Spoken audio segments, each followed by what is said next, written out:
পশু জবে করার সময় কোরবানি দাতাদের নাম নেওয়া জায়েজ কিনা? কোরবানি করব আল্লাহর জন্য, বিসমিল্লাহ আল্লাহু আকবার বলে কোরবানি করব, কোরবানি হয়ে যাবে। নাম নিতেই হবে, বাধ্যবাধকতা নাই। কিন্তু নবীজি যে দোয়া আপনাকে আমাকে শিখিয়েছেন সেটা নামের ক্ষেত্রে বলা হয়েছে, আল্লাহুম্মা তাকাব্বাল মিন ফুলান ইবনে ফুলান। ফুলান ইবনে ফুলান অর্থ হচ্ছে ইমুকের ছেলে, ইমুকের পক্ষ থেকে। সুতরাং যদি কোরবানির দাতাদের নাম নেওয়া হয় তাহলে কোরবানির কোনো অসুবিধা হবে না, কাজী নাম নিতে পারবে। এটা ফিকহের কিতাবে এবং জবাইয়ের যে বিধান, এই বিধানের মধ্যে উল্লেখ আছে যে কোরবানির দাতাদের নামও নিতে পারবে। নেওয়াটাকেও যদি জরুরি মনে করে, ওয়াজিব মনে করে, ফরজ মনে করে তাহলে কিন্তু অসুবিধা। সুতরাং নেওয়াটা বৈধ আছে, জায়েজ আছে। 8 নম্বর কোশ্চেন, যেহেতু জবাইটা একটা উত্তম কাজ, যারা ভালো জানে তাদের দিয়ে জবাই করতে হবে। ইন কেস জবাই করতে গিয়ে যদি কেউ বিসমিল্লাহি আল্লাহু আকবার ভুলে যায়, বিসমিল্লাহ বলল না, তখন তার কি বিধান? কোরবানি বিশুদ্ধ হবে, গোশত খাওয়া যাবে? অফকোর্স, একটা মুসলিম, একজন মুমিন, ফিকহের কিতাব থেকে, হেদায়েত থেকে, বিভিন্ন কিতাব থেকে ফয়সালা হয়েছে, একজন মুমিন বিসমিল্লাহ ভুলে যদি করে তবে তার জন্য মাফ, গোশত এবং কুরবানি উভয় হয়ে যাবে, গোশত খাওয়া হালাল হবে। যদি কেউ ইচ্ছা করে যদি কেউ বিসমিল্লাহ ছেড়ে দেয় তাহলে এটা নিয়ে কি লোকাল আছে, এটা নিয়ে আলোচনা আছে। কেউ বলেছেন মাকরুহ হবে, কেউ বলেছেন মাকরুহ তাহরিম হবে। এরপরেও মুসলিম হিসেবে এরা ইচ্ছা করে তো করার কথাই না। সুতরাং ভুলে হলে বিসমিল্লাহ যদি ভুলে যায় তাহলে এই কোরবানির পশুর গোশত খাওয়া হালাল হবে, জায়েজ হবে। 9 নম্বর একটি কোশ্চেন, বর্তমান প্রেক্ষাপটের উপর কোশ্চেনটা করেছে এবং জানাও দরকার। আমরা কোরবানি দেব কার উদ্দেশ্যে? আল্লাহ রাব্বুল আলামিনের সন্তুষ্টির জন্য, আল্লাহর নৈকট্য পাওয়ার উদ্দেশ্যে। সুতরাং কোরবানির পশু প্রদর্শন করা জায়েজ কিনা, যেটা আমাদের দেশে, আমাদের সমাজে এক শ্রেণীর লোক এটা করে থাকে। 1,20,000 বা 2 লক্ষ টাকা দিয়ে গরু কেনার পর এটা এলাকাতে প্রদর্শন, যাকে প্রদর্শনী বলা হয়, দেখানোর জন্য, নাম করার জন্যে, নাম ফুরাইবার জন্যে, নিজের গর্ব বাহাদুরিত্ব প্রকাশ করার জন্যে এমনটা যদি কেউ করে তাহলে কিন্তু মন্দের শেষ নাই। এটা করা জায়েজ হবে না, বৈধ হবে না। নিজের আত্মম্বরিত, আত্ম অহংকার, যেহেতু আল্লাহর জন্যই আমি কোরবানি করব, এখানে আমার প্রদর্শনের দরকার নাই। হ্যাঁ, যদি যে লোকে প্রদর্শন করাবার ইচ্ছা করে সে মনে মনে ভাবে আমার মতো ধনী যারা আছে আমারটা দেখে যেন তারা এমনটা কিনেই আল্লাহর নৈকট্য অর্জন করে এবং গরিবদের হকটা বেশি হবে, গরিবরা সন্তুষ্ট হবে, এমন যদি নিয়ত থাকে তাহলে প্রদর্শনের মধ্যে তেমন একটা দোষের ছোঁয়া নেই বলে আমার যা ধারণা। সুতরাং এই প্রদর্শনী না করাটাই উত্তম। 10 নম্বর একটি কোশ্চেন, কোরবানি তো আমরা করব আল্লাহর নৈকট্য পাওয়ার জন্য। কোশ্চেনটা সকলের জানা প্রয়োজন। কোরবানি দিলেই তো হবে না, এই জন্য কোরবানির পশুর বয়স সীমা কত হতে হবে এই প্রশ্নটা আগে থেকে আসছে। আমরা জেনে নিচ্ছি যে কোরবানির পশু ছোট্ট এবং বড়, মেষ বা ছাগল, দুম্বা, ভেড়া, তার জন্য এক বয়স, আর গরু মহিষের জন্য এক বয়স, উটের জন্য আর এক বয়স। মেষ বা ছাগল, দুম্বা, ভেড়ার জন্য 1 বছর হতে হবে, আর গরুর জন্য এবং মহিষের জন্য 2 বছর হতে হবে। কমপ্লিট 2 বছর হতে হবে, 1 বছর হতে হবে। উটের জন্য 5 বছর হতে হবে। হ্যাঁ, এর মধ্যে আরেকটু বিধান রয়েছে। মেষ বা ছাগল, বকরি, ভেড়া এইগুলি যদি 6 মাসের তাই যদি 1 বছর বোঝা যায়, যেমন বর্তমান প্রক্রিয়ার মাধ্যমে অনেক কম বয়সী অনেক বড় দেখা যায়, অনেক কম বয়সী মোটা তাজা দেখা যায়, যেহেতু প্রক্রিয়া আছে, বিধান আছে, খাওয়া দাওয়ার মান মর্যাদার দিক আছে, মানুষ জানেও কিভাবে তার মোটা হবে, তাজা হবে। এমনটা যদি হয় তাহলে মেষ দুম্বা 6 মাসের হলেও কোরবানি জায়েজ হবে। সুতরাং সেটা আমাদের লক্ষ্য করতে হবে যে 1 বছর হলো কিনা, 2 বছর হলো কিনা, উট দিলে 5 বছর হলো কিনা। 10 নং একটা কোশ্চেন রয়েছে, 10 নম্বর প্রশ্ন। আমরা তো কুরবানি দেব, সকল চতুষ্পদ জন্তু দিয়ে কুরবানি চলবে কিনা? প্রশ্নটা হচ্ছে কোন কোন পশু কুরবানি করলে কুরবানি জায়েজ হবে? হরিণ তো চতুষ্পদ জন্তু, কিন্তু না, যেটা আমাদের থেকে চিরাচরিত বিধান থেকে সারে আলাইহিস সালাম থেকে নবীজির পক্ষ থেকে কোরবানি বিধান চালু আছে। মেষ, দুম্বা, বকরি, গরু, মহিষ, উট, এই 2 ধরনের চতুষ্পদ জন্তুর মধ্যে গাধা অদা হবে না, ঘোড়া দিয়ে হবে না, তারপরে আরো চতুষ্পদ জন্তু থেকে থাকে যেটা গৃহপালিত নয়, সেটা দিয়ে হবে না। গৃহপালিতের মধ্যে মেষ, দুম্বা, ছাগল, ভেড়া, তারপর গরু, মহিষ, উট, এইগুলি দিয়েই কোরবানি করতে হবে। 12 নং কোশ্চেনের মধ্যে রয়েছে কোরবানি আমরা করব আল্লাহর সন্তুষ্টির জন্য। কোরবানি দেওয়ার পর যে গোশতগুলি আপনার জন্য আমার জন্য হালাল করে দিয়েছেন, এক যুগে হালাল ছিল না, সেটা আল্লাহর জন্য দেওয়া হতো, খোলা ময়দানে রেখে আসতো, আকাশ থেকে আগুন এসে এগুলি জ্বালিয়ে দেওয়া হতো। উম্মতে মুহাম্মদের জন্য খাবার জায়েজ করেছেন, সুতরাং যেহেতু জায়েজ আছে আমরা খাবো। প্রশ্ন আসছে কোরবানির পশুর বাগের গোশত বাগের বিধানটা কি? কোরবানির পশুর গোশত বাগের বিধানটা মুস্তাহাসান, মুস্তাহাব, উত্তম হচ্ছে 3 ভাগ করা। প্রথম ভাগ গরিব মিসকিনের জন্য, 3টা ভাগ করে গরিব মিসকিনের জন্য। দ্বিতীয় ভাগ হচ্ছে আত্মীয় স্বজন যারা আছে তাদের জন্য। তৃতীয় ভাগটা নিজের জন্য রেখে দিবে। এটা মুস্তাহাসান, করতেই হবে, বাধ্যতামূলক, এর বিধান নেই। সুতরাং উত্তম হবে ফকির মিসকিনকে দেওয়া। তারা তো কোরবানি করার সামর্থ্য নেই, সুতরাং এই কোরবানি দিয়ে, এই কোরবানির মাধ্যমে আল্লাহর নৈকট্যের সাথে সাথে আল্লাহর যে সৃষ্টি, যারা গরিব রয়েছে, যারা নিঃস্ব, অসহায়, মাসকিন, তাদের জন্য আপনার আমার অবশ্যই তাদের জন্য রাব্বুল আলামিন ধনীদের উপর অধিকার রেখেছে, বাটোয়ারা রেখেছে। সুতরাং আমরা 3টা ভাগে ভাগ করার চেষ্টা করে ফকির মিসকিনের হক দেব, আত্মীয় স্বজনের হক দেব এবং নিজের হকটা রাখব।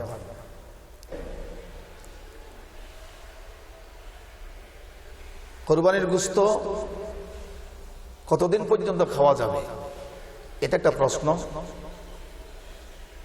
আমি এর আগের প্রশ্নই করতে চাই, যারা জানতে চেয়েছেন একজনের পক্ষ থেকে কয়টি পশু কোরবানি করতে হয়। একজনের পক্ষ থেকে একটি কোরবানি তথা একটি কোরবানি, সেটা বকরি হোক, দুম্বা হোক, ভেড়া হোক, অথবা গরু হোক, মহিষ হোক, সামর্থ্য অনুযায়ী কিনবে। উম্মতে মুহাম্মদের জন্য একটি গরুতে 7 জন, একটি মহিষের 7 জন দেওয়ার বিধান দয়াল নবীজি রেখেছেন, যেন আল্লাহর নৈকট্য উম্মত আল্লাহর নৈকট্য লাভ করতে পারে। আল্লাহ রাব্বুল আলামিনের পক্ষ থেকে এই সওয়াবের ভাগীদার হয়। কারণ কুরবানির প্রতিটা পশুর লুমের বিনিময়ে নেক রয়েছে। এই জন্যে 60 জন ব্যক্তি যদি একটি গরুতে শরীক হয় তাহলে সকলেই সওয়াবের ভাগীদার হলো। নবীজি কুরবানি দিয়েছেন নিজের পক্ষ থেকে একটি, উম্মতের পক্ষ থেকে একটি।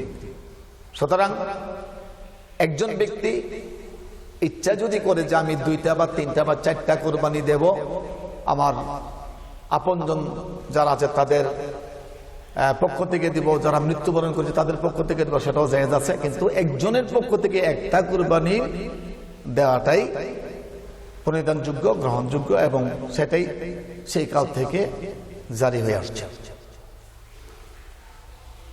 এই যে কুরবানিগুলি আমরা দেব, আর একটা প্রশ্ন, গুরুত্বপূর্ণ প্রশ্ন, যেটা চতুর্থ জন্তু হলেই হবে না, কোন কোন পশু দ্বারা কুরবানি করলেও কুরবানি হবে না, এটা নবীজিকে প্রশ্ন করা হয়েছে। নবীজি সুস্পষ্টভাবে হাদিসের আলোকে জবাব দিয়েছেন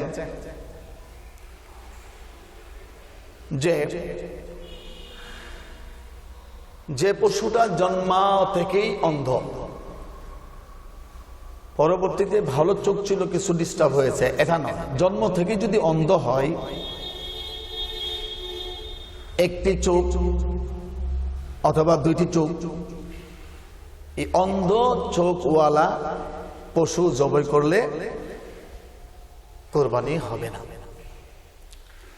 বলা হয়েছে একটি চোখের তৃতীয়াংশ যদি একটু ডিস্টার্ব হয়, তৃতীয়াংশ 3 ভাগের 1 ভাগ বা তার চেয়ে আরো কিছু কম, তাহলে এই ধরনের পশু দিয়ে কি হয়ে যাবে, কুরবানি হয়ে যাবে। এমনি ভাবে একটি পশুর কান বা লেজের 1/3 বা তদপেক্ষা বেশি কেটে গেছে, এই পশু দ্বারা কুরবানি করা জায়েজ হবে না, বৈধ হবে না, করলেও আদায় হবে না। আর ওই পশু, যেই পশু একেবারেই ল্যাংড়া,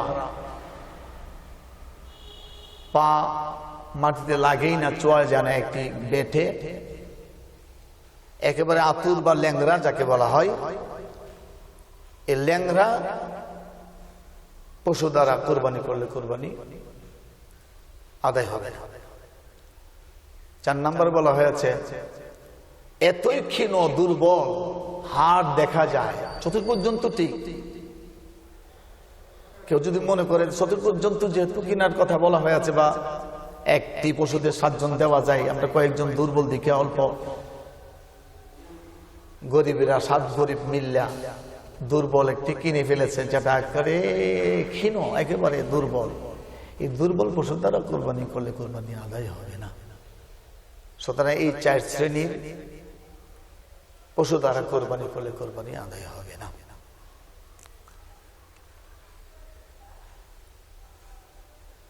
15 নম্বর একটি প্রশ্ন আসছে, কুরবানির গোশত বিধর্মীদের, কাফেরদের খাওয়ানো জায়েজ হবে কিনা, দেওয়া জায়েজ হবে কিনা।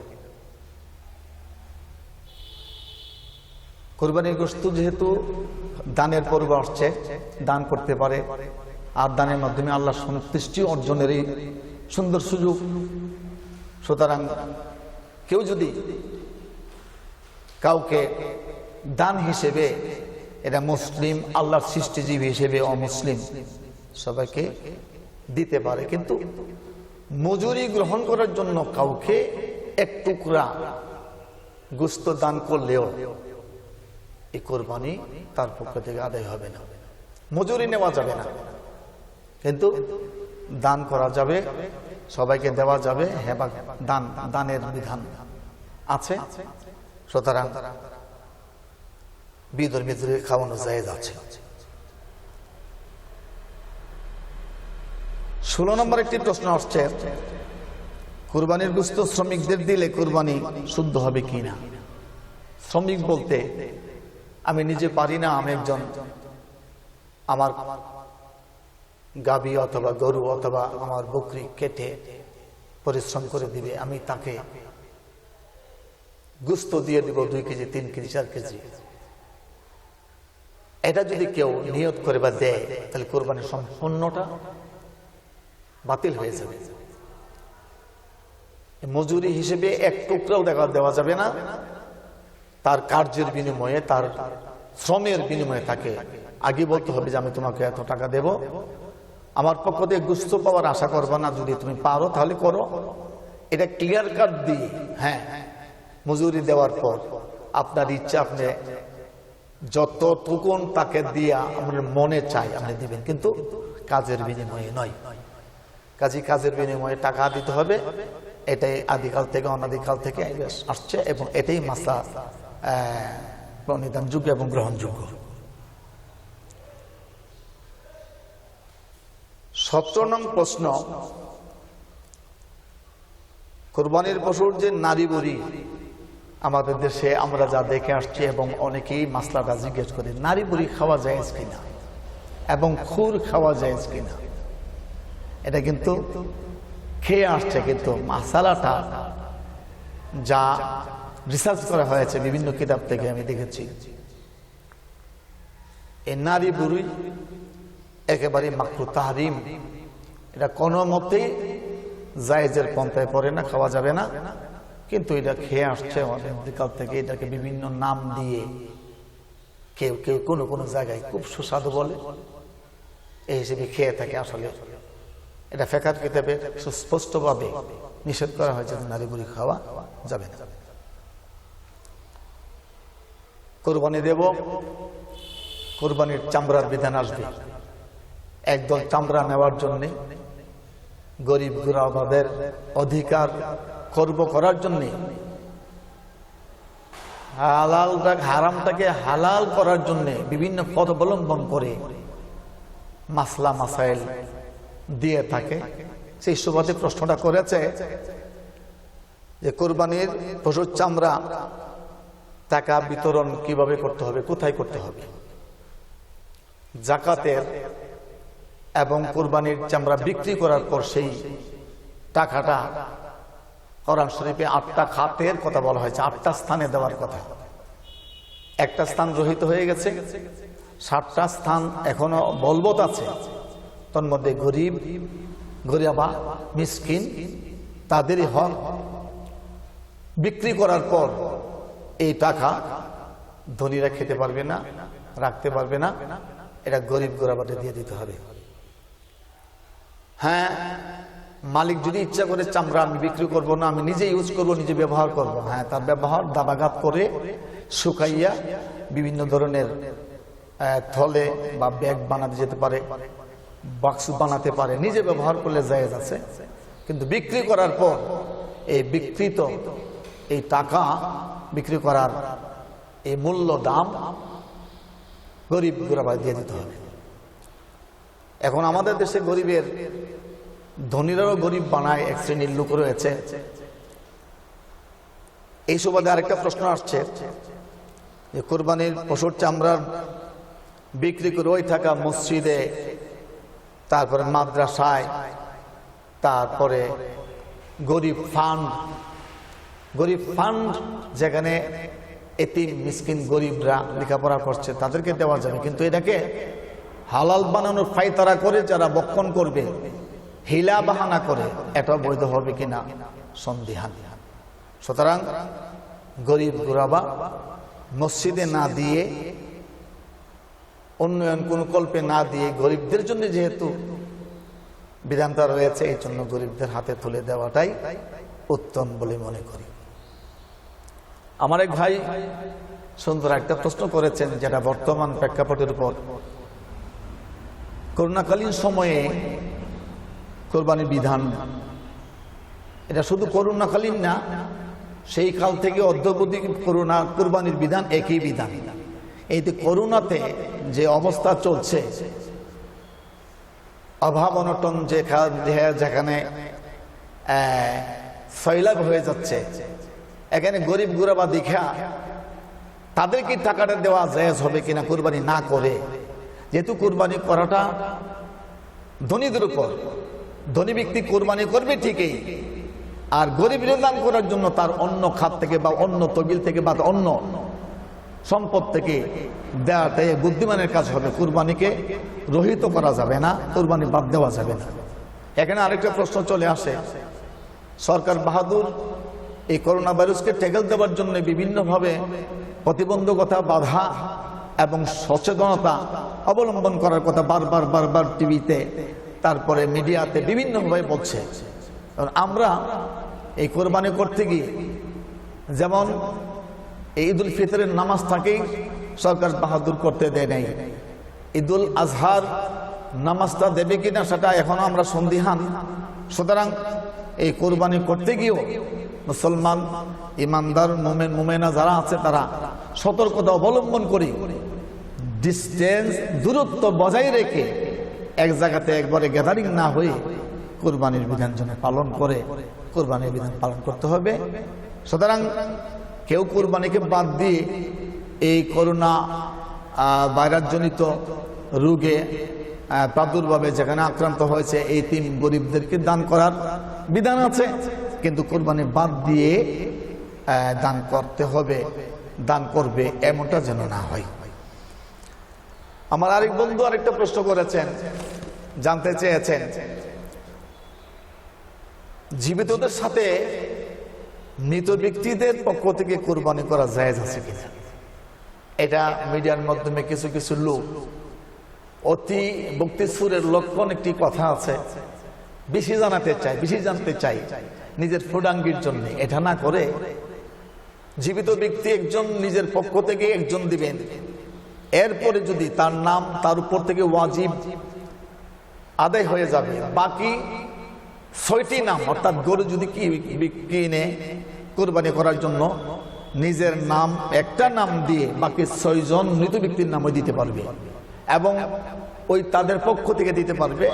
গোস্ত ধনী গরিব কাঙ্গাল সবাই খেতে পারবে, দেওয়া যাবে না এই কথা বলা যাবে না। সুতরাং আমার নবীজির নামও দেওয়া যাবে। ৫ জনে মিলে যদি কোরবানি পশু ক্রয় করে তাহলে আমার নবীজির আম্মার নামে, আব্বার নামে এবং নবীজির নামে 2 নাম, 2 জনের নামে আর 5 জন 5 শরীকের নামে দিলেও আদায় হবে। সুতরাং নবীজি যেহেতু উম্মতের নামে দিয়েছেন, আমরা সুন্নি জনতা এটাই বলতে পারি যে আমার নবীজির জন্য একটি নাম রেখে দিলে, নবীজির পক্ষ থেকে একটি নাম রেখে দিলে আমাদের কোরবানিটা আল্লাহর দরবারে আরো বেশি গ্রহণযোগ্য হবে বলে আমি মনে করি।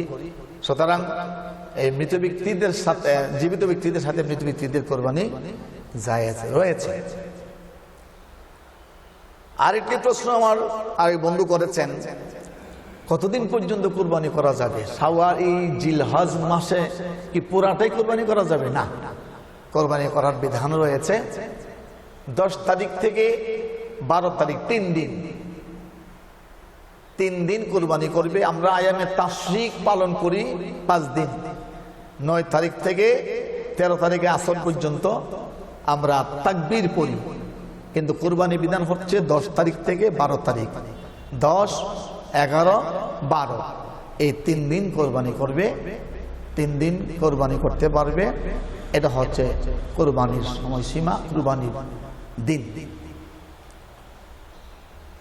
এখানে কোরবানি কতদিন পর্যন্ত করবে এই প্রশ্নের সাথে আরেকটি প্রশ্ন এসে যায়, কোরবানিটা কি রাত্রে করব? রাত্রে জায়েজ আছে নাকি দিনেই করতে হবে? একটা প্রশ্ন আছে।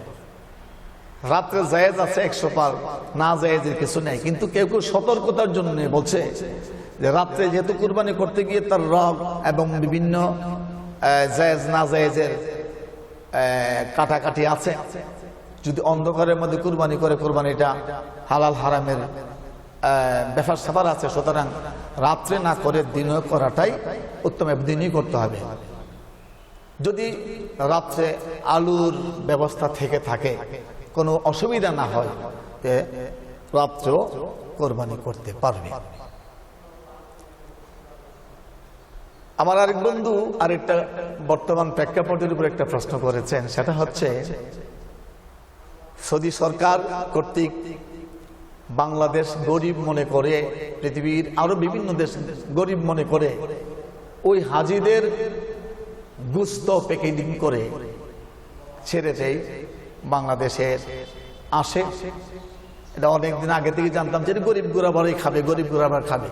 পরবর্তী মাসলাটা আলেম ওলামাদের থেকে এটা সুস্পষ্ট হয়েছে যে শুধু গরিব গোরাবাদের হক না, যেহেতু কোরবানির গুস্ত যারা কোরবানি দিয়েছে, যারা কোরবানি দিচ্ছে, এই কোরবানির পশু গরিব ধনী সবাই খেতে পারে। কাজে সৌদি কর্তৃক বাংলাদেশে যে গুস্ত আসবে এটা ধনীরাও খেতে পারবে। কিন্তু এখন দেখা যায় গরিবদের নামে ইয়ে হয়, ভোগ হয় গরিবের নামে, কিন্তু গরিবের নসিবে হয় না। ওই আমরা নেতা, নেত্রী যারা আছে তাদের বাগবাটোয়ারাই তাদের কপালে মনে চলে যায়। এটা যেন না হয়, যেহেতু সরকার কর্তৃক দেওয়া হয়, সকলেই যেন এটার মধ্যে অংশীদার হয়, বাগবাটোয়ারাতে কিছু পায়, এটা করতে হবে। শুধু গরিবরাই খাবে, ধনীরা খাইতে পারবে না, এটাও মাসলা না।